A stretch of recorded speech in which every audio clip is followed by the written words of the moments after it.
Hello YouTube, and I am back. So I just watched this video about the 10th anniversary of the Arrowverse.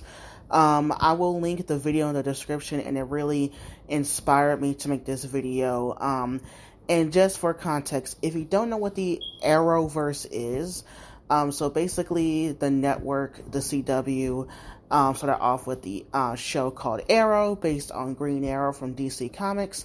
And it has basically made a ton of shows out of it over the past 10 years on the CW. And it has reached varying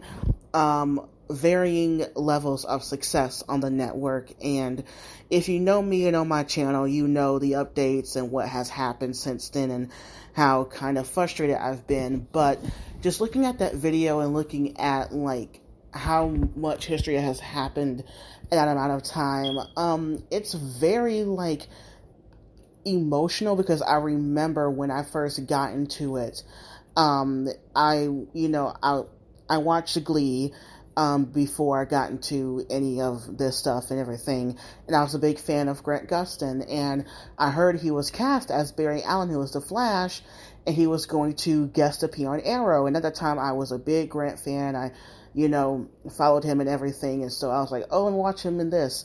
And then I wanted to understand the context of everything. So I actually binge watched season 1 of Arrow.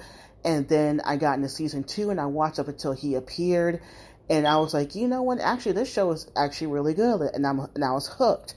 And this was before there was any official confirmation of a Flash TV show. I mean, it was kind of talked about, but it wasn't confirmed yet. But through binge watching Arrow, I actually really enjoyed the show. And so I actually continued watching it. And then when The Flash came out, I watched that.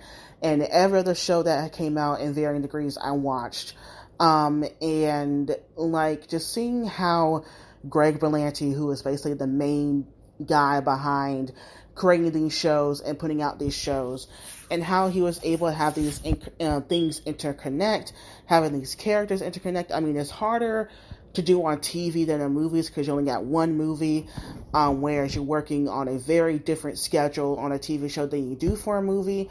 But how they were able to interweave certain plot lines and characters, I thought they did a great job. And yes, I have my criticisms of certain shows. You've probably seen my past videos of like my rants on certain things when it came to shows. I mean, the CW is notorious for not having the best writing, but it is network television. And but for what they were able to tell in that breath of time, and how they were able to really expand their universe, gave us shows like Legends of Tomorrow, which was my personal favorite, and Batwoman, especially when Javicia Leslie was cast, really rejuvenated my love for the show, and other shows did let me down in their later seasons. But for the most part, I just remember just being happy about the shows and getting to watch them and getting to have that feeling about them. And there were a lot of downsides too, like I said, my criticism of the shows, even some behind the scenes stuff. I'll refer you to my Candace Patton video, most importantly, because I feel like there's a vital, great importance of that. That's a very integral thing when it comes to, specifically The Flash, but the overall, of these shows and everything. But just seeing how it expanded over the years and looking back at the past and seeing how much it worked, it makes me wonder about DC movies and like the fact that they were able to achieve this. And granted, yes, it is unfair to compare TV to movies. Once again, the scheduling is different. You have more time with television than you do with movies.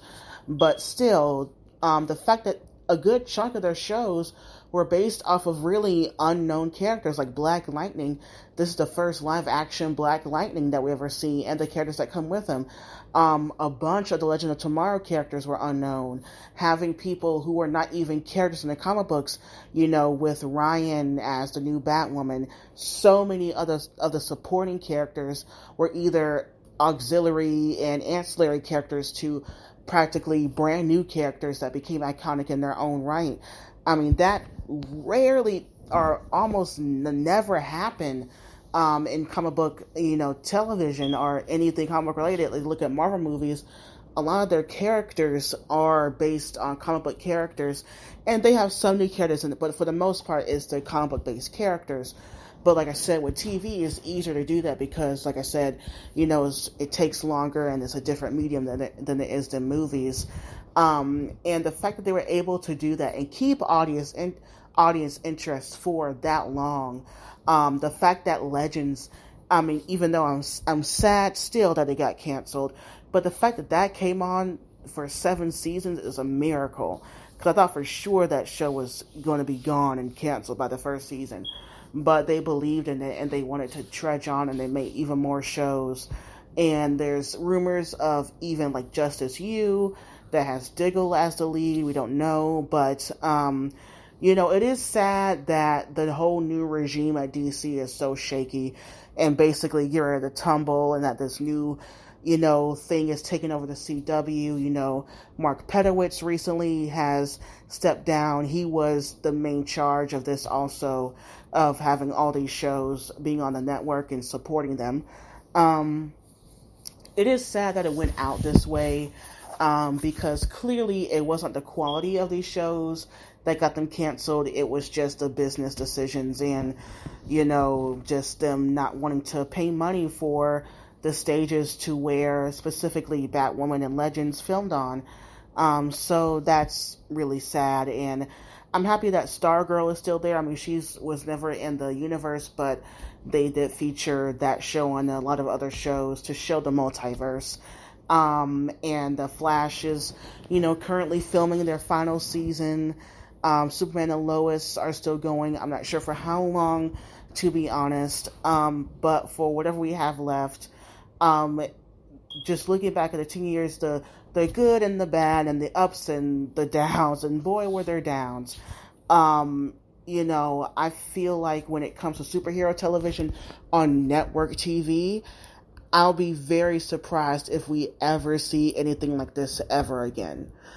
This was a rare occurrence, and, people, yes, make fun of the writing and the special effects or whatever, but for what they had and what they had to work with for the most part, the fact that they were able to achieve this much just shows the talent and ingenuity behind a lot of these shows, and the fact that WB, the bigger people at the top, never really recognized that when it comes to their movies and everything, really speaks volumes on how that whole company is so disarray. Even before this whole David Zaslav and Discovery mess, they've always have been a confusing mess over there. But alas, that's my overall thoughts, just to give my overall thoughts of the 10th anniversary of the Arrowverse, and my feelings and how I got into it and certain things. And it's great to wax poetic and be all positive, which is great, and I loved it, and if I had to do it again, I would. But also recognize that, yes, there were some negatives. Yes, there were, a lot of things that went on that were not good at all. But yeah, so what are your thoughts on this? What was your favorite Arrowverse show, your favorite characters, and what are your favorite memories? And leave them down in the comments down below. Once again, I will put that video in my description. Go watch it, and bye, YouTube.